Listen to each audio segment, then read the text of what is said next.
Emmanuel Macron a tué le respect avec une simple phrase. Une phrase qui a mis le feu à toute l'Afrique. Je crois qu'on a oublié de nous dire merci. Ils ont oublié de nous dire merci. De simples mots qui ont provoqué un séisme diplomatique. Non pas à cause du fond, mais à cause de ce qu'elle révèle. Et aujourd'hui, je vais te révéler pourquoi ces mots font si mal. Mais surtout, tu vas découvrir le vrai visage qui se cache derrière chaque « merci » qu'on te dira. Alors, regarde ça.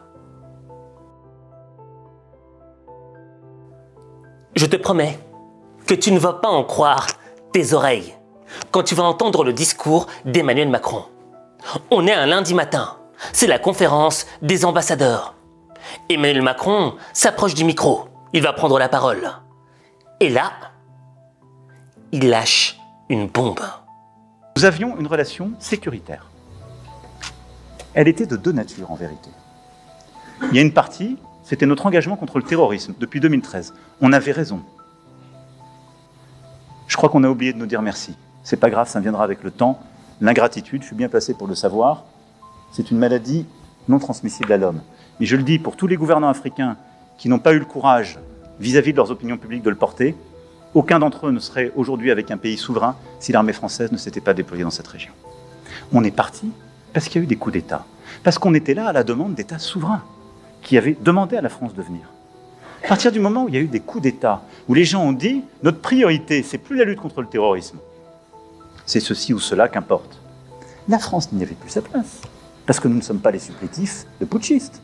Et donc nous avons proposé aux chefs d'État africains de réorganiser notre présence. Comme on est très poli, on leur a laissé la primauté de l'annonce. Mais vous ne trompez pas, c'est nous qui l'avons... Et parfois, il a fallu y pousser. Mais pas parce qu'on est poli et correct et qu'on se réorganise nous-mêmes, qu'il faudrait que ce soit retourné contre nous en disant « ils sont chassés d'Afrique ». Je peux vous dire que dans bien de ces pays, on ne voulait pas enlever l'armée française ou même la réorganiser. Je vais être honnête avec toi. Quand j'ai entendu ce discours, j'ai eu l'impression, le sentiment qu'Emmanuel Macron était en train de s'adresser à sa petite sœur ou à son petit frère. Tu vois, chaque mot sonnait comme un coup. Chaque phrase était une humiliation. Et le ton, on en parle? Un ton qui rappelle une autre époque. Un ton où, d'antan, l'Africain devait baisser les yeux et la tête en même temps. Un temps dont beaucoup se rappellent, mais dont on a l'impression qu'Emmanuel Macron a oublié l'époque. Et Macron a fait une erreur. Une erreur qui va lui coûter cher. Un détail historique. Un détail qui va transformer son « merci » demandé en une réponse qui va faire trembler l'Élysée, en une gifle diplomatique. Et c'est Ousmane Sonko qui va la lui donner. Le discours d'Ousmane Sonko est rempli de vérité. Et la vérité, c'est comme une baffe. Elle fait mal. Le président Emmanuel Macron a affirmé aujourd'hui que le départ annoncé des bases françaises aurait été négocié entre les pays africains qui l'ont décrété et la France. Il poursuit en estimant que c'est par simple commodité et par politesse que la France a consenti la primeur de l'annonce à ces pays africains. Je tiens à dire que, dans le cas du Sénégal, cette affirmation est totalement erronée. Aucune discussion ou négociation n'a eu lieu à ce jour, et la décision prise par le Sénégal découle de sa seule volonté, en tant que pays libre, indépendant et souverain. Il déclare, enfin, qu'aucun pays africain ne serait aujourd'hui souverain si la France ne s'était pas déployée. Constatons que la France n'a ni la capacité, ni la légitimité pour assurer à l'Afrique sa sécurité et sa souveraineté. Bien au contraire, elle a souvent contribué à déstabiliser certains pays africains, comme la Libye, avec des conséquences désastreuses notées sur la stabilité et la sécurité du Sahel. C'est enfin le lieu de rappeler au président Macron que si les soldats africains, quelquefois mobilisés de force, maltraités et finalement trahis, ne s'étaient pas déployés lors de la Deuxième Guerre mondiale pour défendre la France, celle-ci serait, peut-être aujourd'hui encore, allemande. Est-ce que tu as ressenti ce que j'ai ressenti dans la réponse d'Ousmane Sonko? Le besoin de remettre les pendules à l'heure. Ce que je veux dire par là, c'est quoi? C'est que moi, ce qui me fascine, c'est la capacité d'Emmanuel Macron à attiser le feu, à détruire les relations. Je m'explique. Tu vois, à travers cette banale histoire de merci, il y a quelque chose de plus profond qui s'y cache. Un mécanisme invisible. Un mécanisme qui détruit les relations. Un mécanisme qui transforme une aide en poison. Et ce mécanisme, on le retrouve partout dans nos vies, que ce soit notre vie personnelle ou professionnelle. Et la vérité sur ce mécanisme, elle va peut-être te choquer, mais elle va tout changer.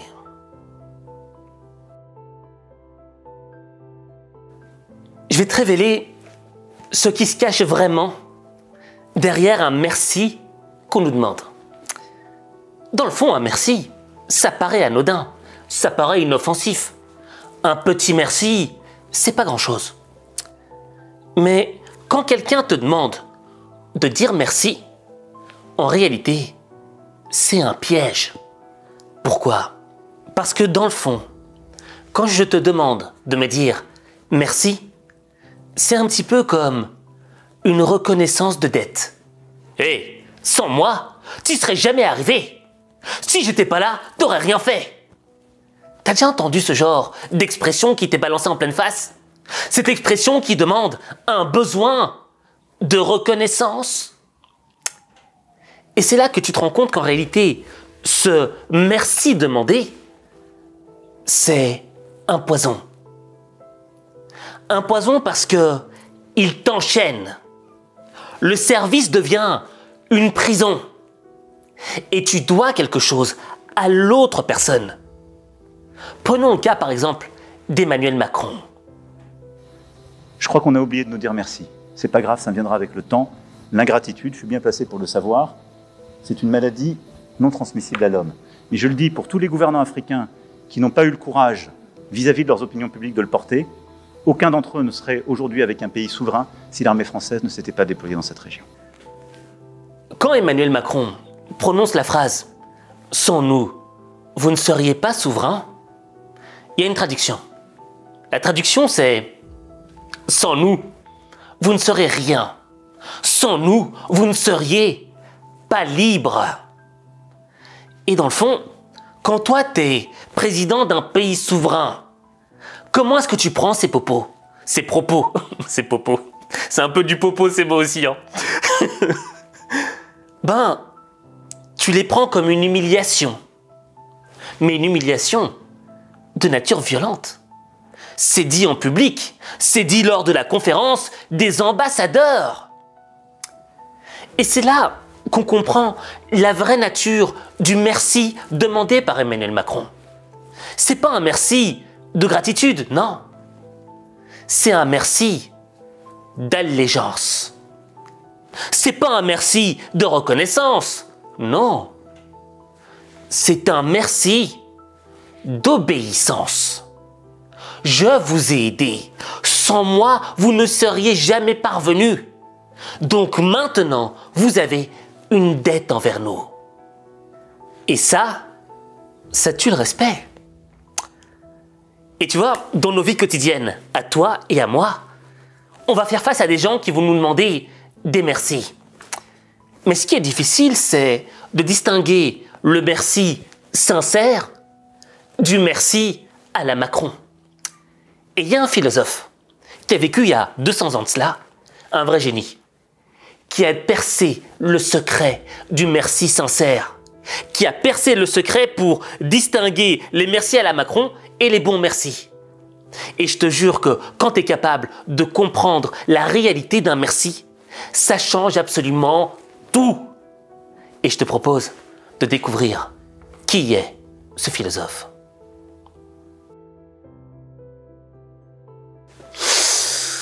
Prends une profonde inspiration. Ce que tu vas découvrir là maintenant est énorme. Le philosophe secret dont je te parlais, c'est Emmanuel Kant. Et Emmanuel Kant avait une définition à sa sauce du merci. Selon lui, un vrai merci doit être désintéressé, sans rien attendre de retour. Et c'est ça la vraie nature, la vraie noblesse du merci. Mais quand tu es dans un cas où tu attends un merci en retour, que tu le demandes, ça devient un business moral. Et la monnaie de ce business moral, ça devient le merci. Le problème, c'est quoi? C'est que cette monnaie, elle te vole ta dignité. Elle te vole ta liberté. Elle t'endette. Et dans le fond, lorsque quelqu'un vient t'aider, mais qu'il a un intérêt derrière, c'est ton honneur qui est touché. Et tu vois, ça me rappelle un petit peu les vidéos qu'on voit sur le net, où il y a des gens qui viennent donner de l'argent ou de la nourriture à des gens qui sont pauvres, à des SDF, à des gens qui manquent de sous. Et avant de donner, ils préparent d'abord leur téléphone. Attends, je prépare la 4K 60 FPS, c'est parti. Allez, monsieur, tenez un peu d'argent, tenez, mangez. Tenez, monsieur. Mais la caméra est là, elle prend tout. Et ce don, cette aide, en réalité, elle achète la dignité de l'homme qui est derrière la caméra. L'action du don n'était pas désintéressée.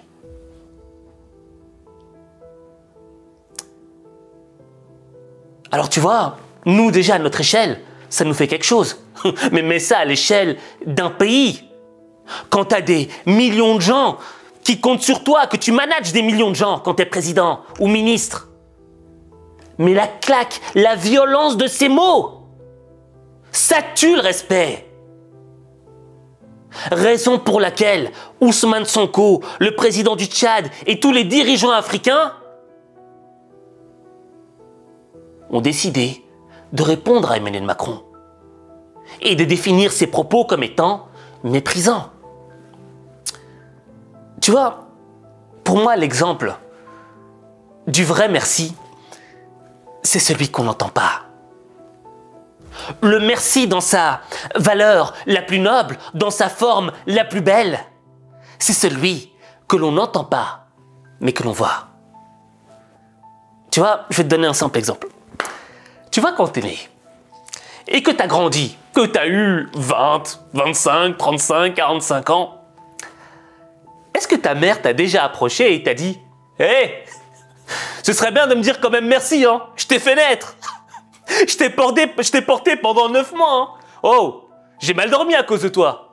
Un merci, ce serait rien demander, quoi. » Jamais. Moi, j'ai jamais vu une mère demander ça à son enfant. Pourquoi? Parce que quand elle l'a fait, l'acte était désintéressé. Quand elle t'a porté pendant 9 mois dans son ventre, elle faisait pas des calculs, tu vois. Elle se disait pas, ouais, mais dans 10 ans, il va me rapporter 250 €, il va me rembourser. Retour sur investissement. Il n'y a pas de comptabilité. C'était de l'amour pur. Et l'amour n'est pas comptable des merci. C'est pour ça que les mères, pour moi, ce sont les êtres les plus nobles. Plus nobles que nous, les mecs. Et dans le fond, ce que je veux que tu retiennes là, c'est quoi? C'est que lorsque tu passes à l'action, lorsque tu apportes une aide à quelqu'un, ou lorsque tu t'investis pour aider quelqu'un, tu dois toujours réfléchir à l'intérêt qu'il y a derrière. Est-ce que tu le fais parce que tu vas y gagner quelque chose derrière, ou est-ce que tu le fais avec le cœur?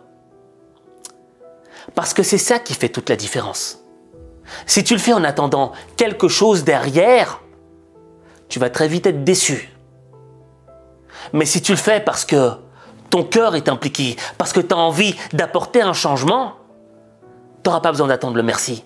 Tu n'auras pas besoin d'attendre la gratitude des autres.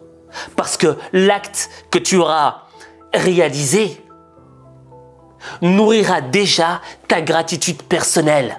Et elle te nourrira tellement que tu seras obèse de gratitude et que tu n'auras pas besoin d'entendre le merci des autres.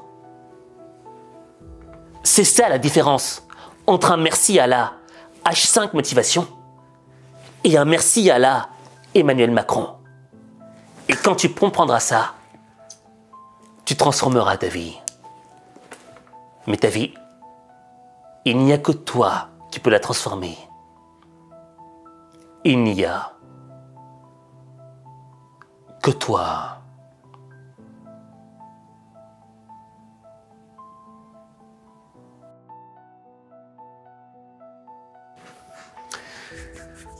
La version la plus forte de toi commence ici, maintenant. Je vais te demander de faire deux choses. La première, je veux que tu écrives en commentaire « Merci ». Je répète, merci. Ce merci, il s'adresse à toi. C'est pas un merci qui vient de quelqu'un d'autre, non.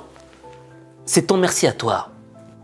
Je veux que quand tu écrives merci, tu te souviennes que la première personne dans ta vie à qui tu dois dire merci, c'est toi.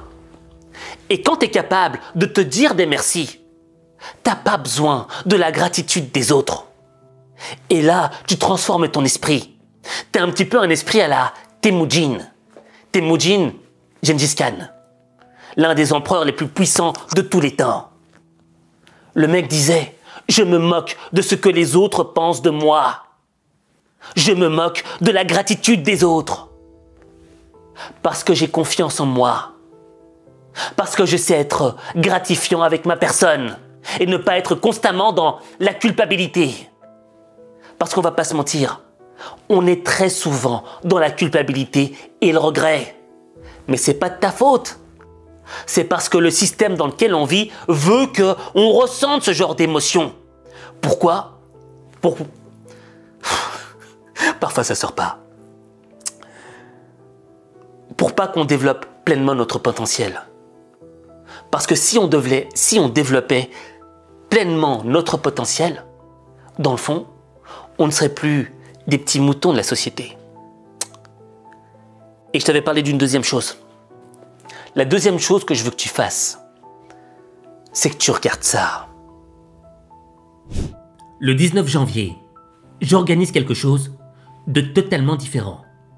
Pas un webinaire où on te promet la lune pour ensuite te vendre une formation hors de prix.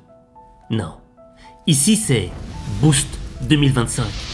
Un atelier de transformation signé H5 Motivation. Il est conçu pour faire de 2025 ton année. Et tu vois, cette petite voix que tu as dans la tête qui te dit « Pas maintenant, plus tard, t'y arriveras pas, laisse tomber ». On va la transformer de croyance limitante en croyance aidante. Parce que cette petite voix, c'est un poison. Un poison qui te freine dans ta vie. Un poison qui t'a fait rater plein d'opportunités. Un poison qui te paralyse lorsque tu es face à tes rêves. Et à chaque fois que tu l'écoutes, tu passes à côté de ta vie. Laisse-moi te poser une question. Est-ce que tu te reconnais là-dedans? Si oui, est-ce qu'aujourd'hui, t'es prêt à continuer de l'accepter? Non, je crois pas. Raison pour laquelle j'ai créé cet atelier. Grâce à l'intelligence émotionnelle, tu vas apprendre à dompter cette voix qui te dit « plus tard » pour la transformer en un véritable cri de guerre. Maintenant, transformer 2025. Maintenant, conquérir 2025. Maintenant, réussir ta meilleure année. Malheureusement, j'ai une mauvaise nouvelle. Pour des raisons techniques, les places sont limitées. Alors, clique sur le lien en description ou scanne le code QR et rejoins-moi le 19 janvier si tu es vraiment prêt à passer à l'action. Mais ce choix, il n'y a que toi qui peux le faire. Il n'y a que toi.